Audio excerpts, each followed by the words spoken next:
Random thoughts. This video is going to be actually random thoughts, and it's about the classification of the Akikuyu and the Akamba as so-called Bantu, and you know that that's a classification I have a problem with generally. Reading C.W. Hobley's book, and C.W. Hobley was a British administrator. He came to East Africa in 1890s, and he served as an administrator. At some point, he was a provisional commissioner. And he did write several documents about the cultures and belief systems of the local people. Now, of course, at the moment, I'm reading Bantu Beliefs and Magic. I've read another book where he talks about the people of western side of Kenya. Reading this book, Bantu Beliefs and Magic, he so much has this habit of telling us the relationship between the religious practices of the Akikuyu and the Akamba and the Semitic practices, and he shows us how they are the same, and that when we say Semitic, we mean Middle Eastern origins, including Hebrew, Arabic, and maybe we can talk of the Semitic speakers in Ethiopia and other parts of the world.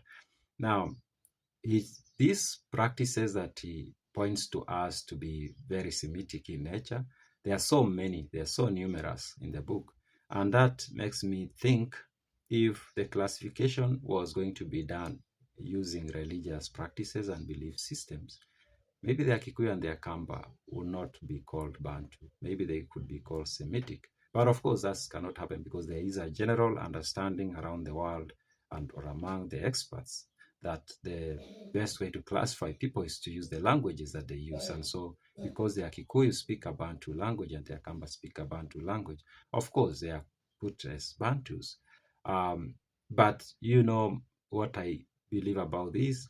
Language classification is good, is a very well-established science, but sometimes it is used in ways that it should not be used, that it crosses boundaries that it should not cross. For example, it's been made to look like language and genetics go together, which is a weird way of thinking if you ask me. But very many people have a problem with me saying that.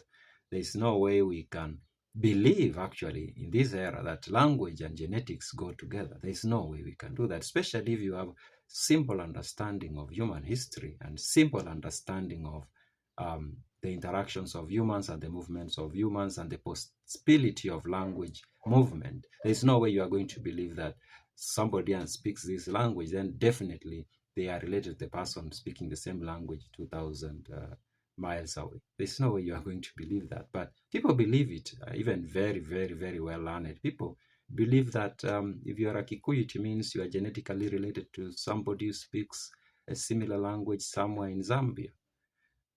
I have a problem, and they also believe that if you are a Kikuyu, speak a Bantu language, then there's no way you are related with somebody who speaks a Maasai language. People believe that. But when you do a little digging of history, that falls apart. Then you realize there are so many Maasais who moved to Kikuyu land and became Kikuyu. There are so many Bantu-speaking people who've moved from elsewhere and became Luo.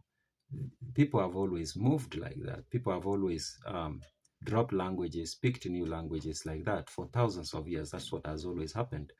But even when today we speak English and you tell somebody, look, I speak English, but that does not mean I have any genes in me that come from Great Britain. There is none.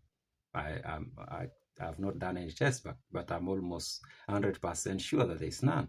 Maybe there is a drop, I don't know, but I can bet there is none. And most people will bet like that. They speak English, but that does not mean that there are even people who speak English as their first language, actually. But that does not mean they have British genes. They don't. Some people think that that's a modern thing, that people embracing new language is something that happened in the last 100 years. No, you'll be naive to think so. People have always changed languages for thousands of years. People have always been conquered and conquered others and learned and picked languages here and there and moved and acquired new languages. It's human nature. It's part of who we are as humans. But for some weird reason, we've come to believe that language has to go with genetics. No, not necessarily. So if we are going to classify the Akikuyu using their belief system, then the Akikuyu and the Akamba, because those two are the subjects of the book I'm reading, then it becomes very clear that they can so easily be said that these people are Semitic. Those are my random thoughts.